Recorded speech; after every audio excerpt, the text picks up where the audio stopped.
rankings. There are many like it, but this one is mine. Power rankings. All right, are you ready, everybody? I'm ready. I got a pack of my Roku pen. I'm going to write it down. Okay, oh, very good. Very nicely done on brand. Yeah, of course. Okay. Is it one of those that has the purple ink as well? No, this is black ink. Okay, good. Yep. Because it was one of the purple ink ones, I'd have to take it because that's my daughter's favorite. Well, now I know that we have those. I'm going to look out for them. Or I guess it's just the pen version of the Toronto Raptors NBA Cup floor. If you saw that one last night. All right. Wow. Power rankings. Number 10 on the list, they're back. They're back. They're not only back on my list, but they're back in the playoffs or what conversation. I eliminated them in that conversation last week, put them back in. The Commanders are back on the list. They're at number 10. Oh, interesting. I understand you might think the team that they eviscerated this weekend, Tennessee, is less than. So why would you take that into such account that you would knock a team off your list that won and put them on it? It's because I believe in this collective that I saw on Sunday. I saw a Jaden Daniels that does look healthy. Looks like the kid from the first half of the season. I see a quarterback-wide receiver combination that's a difference maker. I see a running game that's working, and I see an opportunistic defense, and that's what can make you a top third-tier team in the National Football League. The Commanders are back on the list. Number 9 on the list. They went across the country in a short week and played an early window game despite being on Pacific time in their heads. I'm putting the Chargers back on the list here at number 9 because I do believe they are one of the best teams in the NFL, even though they are not leading a division. I took off a team that is leading the division off this list, and I will reveal that later on. The Chargers have got the quarterback. They've got the gumption. They've got the defense. My Lord, do they have the defense. They picked off Kirk Cousins 4 times coming off a bye. They had a short week game from the West Coast coming east for an early window, and they looked like the one coming off a bye, not the team that was coming off a bye. The Chargers, that was an impressive win in Atlanta, and I put them number 9 on my list. Down 2 spots is a 10-win team. Even though they were once upon a time 5-0 and at 5-2, and they're now 10-2. It's their second straight 5-game win streak of the season. But I'm knocking the Vikings down a peg. Wow. 2 spots, and you'll understand why, or you won't understand why. I don't think I'm going to understand why. Okay, very good. Yeah. I'm putting the Vikings down here at 8. Whoa. Because I knocked down this team 2 pegs because of their loss at home to the Philadelphia Eagles. I think if the Ravens play the Vikings, the Ravens win. I'm putting them at 7 right here. Oh, I think the Ravens should be out. Okay, you think the Ravens should be out? I disagree wholeheartedly on that front. And I'm putting the Ravens at 7 on this list. They're 8-5. I think that they have enough weapons and enough going on for them that in a do-or-die game, I would take the Ravens over the Vikings right now. So that's why I'm putting them at 7. Well, the do-or-die game would be the Super Bowl. I understand what you're saying. Okay. I'm not saying they both make the Super Bowl. I'm saying this is the method in which I'm pegging teams on my list. Number 6, up 1 spot. And this team is poised to take a massive leap forward if they could this week. I'm putting the Packers here. I think the Packers are a stout 9-3 team that everyone's overlooking because of who's above them in division. And I understand the Vikings beat the Packers in Green Bay earlier this year. I think if they play each other right now, Green Bay would win this game.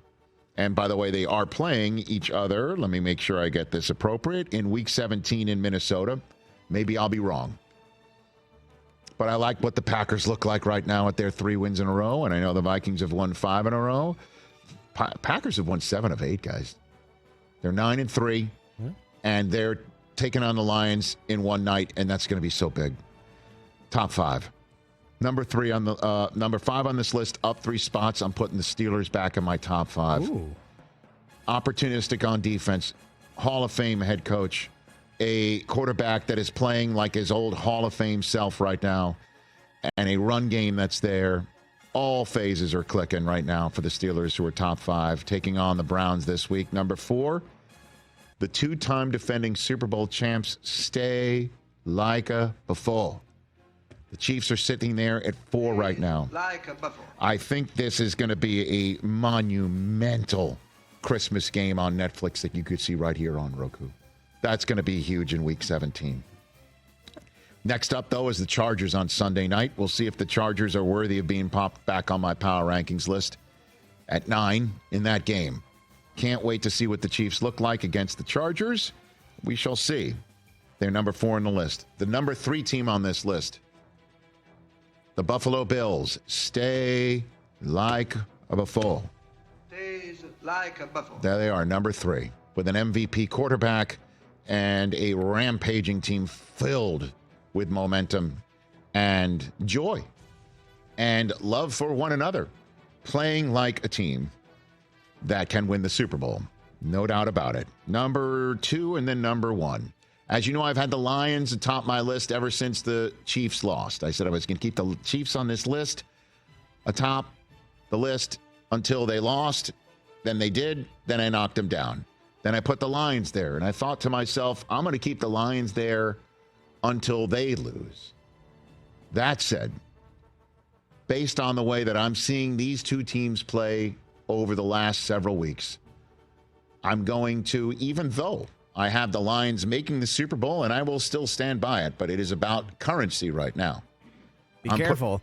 I'm putting the Lions down to 2. Be careful. They're sensitive. And they're I understand they're bunch. sensitive. I've already said that I still believe the Lions can win this conference, will win this conference, will represent the NFC in the Super Bowl. But I got to give it up right now. I mean, the Lions in the second half against the Chicago Bears at home watched the Chicago Bears almost save Matt Eberflus's job for at least a week, while the Philadelphia Eagles went into Baltimore and just Saquoned them again. And they have been playing consistently, and they are winning on the West Coast on a Sunday night. They're winning in Baltimore on a Sunday afternoon the next week. They're winning in so many different places, and they are winning on defense that is just lights out with Jalen Carter dominating up front. That kid Nolan Smith is suddenly coming on in the first-round manner that they were hoping he could come on out of Georgia. That guy Greg Bond is just zooming all over the place. Cooper DeJean, I mean, they are superb on that end of the football.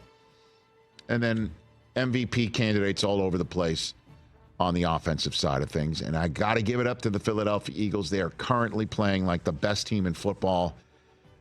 And I'm going with the team that hasn't lost since they were 2-2 over the team that hasn't lost since they were 1-1. And I'll take the hits. Seattle Seahawks and Broncos are off the list, even though they won their football games. I don't think there was any reason to take them off. Because I just think to myself, the eye test for me right now is the Chargers and the Commanders would beat them in matchups right now. That's the way I'd go. Wow. And I'm going to get answers. We're going to get answers to the test. Yeah, I disagree. We're going to get answers to the test. I mean, the Chargers beat a team circling the drain, and then Washington beat a team that's in the top, fighting for a top 5 draft pick, and Seattle went all the way east, down 2 scores, and came back and won. Okay. It's interesting you didn't mention the team that they beat, the Jets. I mean, to say that they're circling the drain, I think that they are basically coating the drain. No, I'm talking about Atlanta. The drain that you talked about Atlanta circling the drain. Yeah. And you're like, well, the Chargers just beat a team circling the drain that is actually in first place. The team that Seattle went all the way across the country to beat, you can't even say is circling the drain. They are coating the drain with their miserable play. And they were still Jets. up 2 scores. Okay. And came back and won. I'm just saying, it's just interesting that you, to make your point, didn't describe the team that Seattle beat as circling the drain when they're beyond it. They're so far down the drain, they're already through whatever plumbing there could be to take the water out to the ocean. They got a guy with That's where the Jets are right now. They got a guy with a Netflix documentary I saw yesterday. Very good. I like that you're saying that. You know what I mean? I think you're making my point. Catch the Rich Eisen Show every single day on the Roku Channel, 12 to 3 Eastern, for free.